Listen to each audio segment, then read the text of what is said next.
I want a unique Skaven character and I have the perfect miniature for it, but there's a catch. I have to destroy it first. Before I started hacking away at this rabid rat, I first needed to decide which clan he would come from. I referred to the Uniforms and Heraldry of the Skaven book, published back in 2011 to gain some inspiration. I wanted something a little different, so the main clans, Moulder, Pestilence and Eshin, were not an option for me. But as I went through the book, one clan stood out to me that I had never heard of before. Welcome in Clan Mordkin, undead slayers known for battling against the hordes raised by Nagash himself. These guys stood out to me because of their obsession with bones. They take these macabre trophies and use them as jewellery, helmets and weapons. And another interesting aspect of this clan is that they're so obsessed with death that they often dye their fur white, which is a really nice contrast to the muddy greens, reds and greys that we normally see with the Skaven.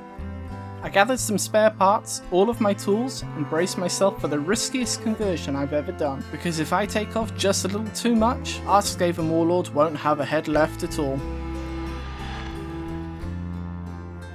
A blank canvas is the most terrifying thing to be confronted with when you need to paint a masterpiece, and this is the same issue here.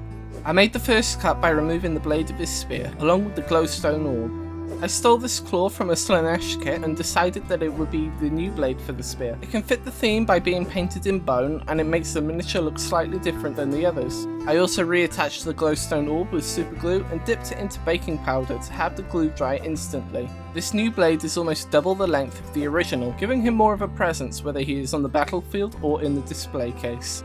Leaders from Clan Mordkin often wear skulls as helmets, typically from other rats. With a lack of giant rat skulls, I decided to use this beast-like skull instead, thinking that the horns would be a nice homage to the great horned rat. The problem with this was that even though the size of the skull was perfect, the horns were too big and kept hitting the spear and the backpack.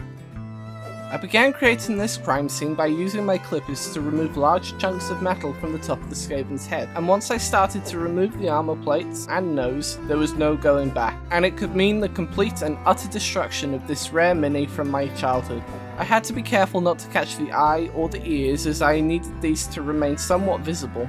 With the biggest chunks removed, I filed it down and scraped any of the excess away with my hobby knife.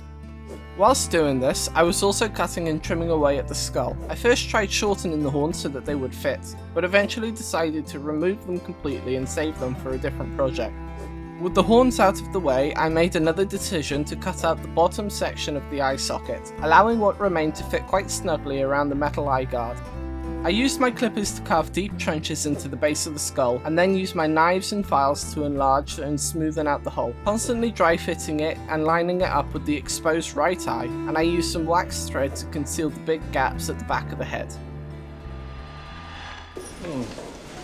After removing the cheesecloth that I'd glued on over 2 months ago, I started off by cutting out about 20 new pieces of cheesecloth, half an inch long and a quarter inch wide.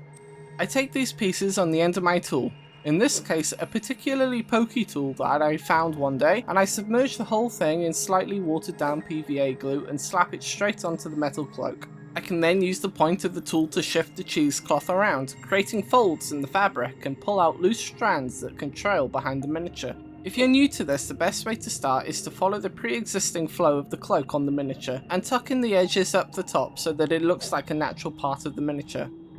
Take your time. This can be fiddly and frustrating sometimes as the glue makes the cloth unpredictable, but if you're patient, you can use this to your advantage to make really cool looking cloaks and rags. After doing a few videos, you'd think I'd be at least semi-competent at basing. Nope. I think it's safe to say that there are more sane journeys through the warp than what I went through on this base. Remember this. Water down your PVA. It all started quite well. I wanted a graveyard setting for my Clan Mordkin Warlord, with a gravestone and a skeleton trying to reach out to him. I took an extra arm wielding a spear and cut off said spear and drilled a hole through the clenched fist. In that hole, I put in one of the arrow tips that I saved from earlier on when I put the ends of the arrows in the shield, and I knew I wanted a path, so I glued down some of the moulded pathing that was left over from my moulds and cut off the excess. This would leave me with 2 sections on either side of the path, ready for some chunky mud effects, and this is where it goes wrong.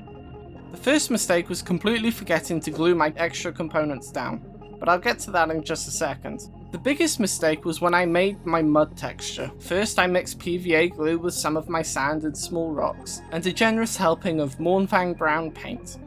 I started to apply it to the base, and when I realised I hadn't put those parts down, instead of making space and gluing them in, I very intelligently pushed the pieces through the mud and then dumped super glue on top of it in the hopes that it would keep it in place. Exposing the glue not only allows it to begin to dry, but it provides me an opportunity to make a rougher texture as if the mud has been really churned up during the battle. After this, I applied Armageddon dust to the whole thing to make everything consistent, and have some of it spread out onto the cobblestone path too. It's a really simple fix to a potentially disastrous scenario, and you can see that there are some areas where the mud sticks up, whilst other areas there are deep holes.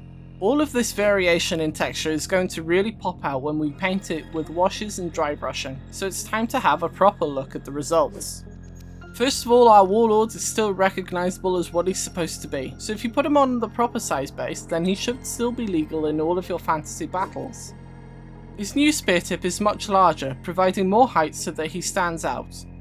Travelling down the miniature, the next thing that we notice that sets him apart as a member of Clan Mordekin is a modified beast skull from the box of skulls. This also makes him more intimidating and separates him from the other Skaven, as we now know that only the leaders tend to wear skulls. Finally, we have our new cheesecloth cloak that will really stand out when it's painted, giving a more dynamic feel to the miniature and providing more texture to support our paint job.